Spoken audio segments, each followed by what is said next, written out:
ഏറ്റവും ഡിഫിക്കൽട്ട് ആണ് ഈ കാഫ് മസിൽസ് ബിൽഡ് ചെയ്യാൻ. എന്നാൽ അതിന് സയന്റിസ്റ്റുകൾ 3 ടിപ്സ് കണ്ടുപിടിച്ചിട്ടുണ്ട്. ഇരുന്നുള്ള കാഫ് റൈസിനേക്കാൾ നിന്നുള്ള കാഫ് റൈസ് വളരെ എഫക്റ്റീവ് ആണ്. ഇതിൽ കാലിന്റെ പൊസിഷനും വളരെ പ്രധാനമാണ്. കാഫ് റൈസ് ഇതുപോലെ നേരെ ചെയ്യുന്നത് കാഫ് മസിലിനെ ഫുള്ളായിട്ട് ഇഫക്ട് ചെയ്യും. ഇതുപോലെ അകത്തേക്ക് കാഫ് റൈസ് ചെയ്യുന്നത് ഔട്ടർ കാഫിനെയും നല്ല രീതിയിൽ ഇഫക്ട് ചെയ്യും. പുറത്തേക്ക് കാഫ് റൈസ് ചെയ്യുന്നത് ഇന്നർ കാഫിനെയും നല്ല രീതിയിൽ ഇഫക്ട് ചെയ്യും. ഈ പുള്ളി പറഞ്ഞ രണ്ടാമത്തെ കാര്യം തെറ്റാണ്. ലോകമണ്ടത്ര സ്റ്റാൻഡിംഗ് പൊസിഷനിൽ ഒരിക്കലും ടോയുടെ ഡയറക്ഷൻ ചേഞ്ച് ചെയ്തുകൊണ്ട് ഇന്നർ കാഫ്സ് ഔട്ടർ കാഫ്സ് മിഡ് എന്നിങ്ങനെ ട്രെയിൻ ചെയ്യാൻ കഴിയില്ല. സ്റ്റാൻഡിംഗ് പൊസിഷനിൽ ടോയുടെ ഡയറക്ഷൻ ചേഞ്ച് ചെയ്യുന്നതോടെ ഹിപ് സോക്കറ്റ് ഉൾപ്പെടെ തിരിയുന്നു.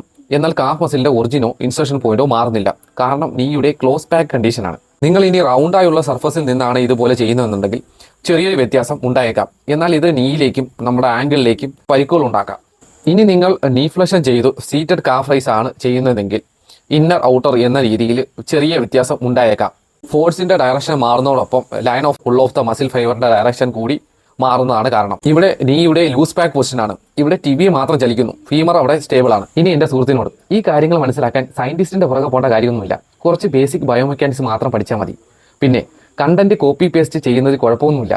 അത് കൃത്യമായി പഠിച്ചു വേണം ചെയ്യാൻ.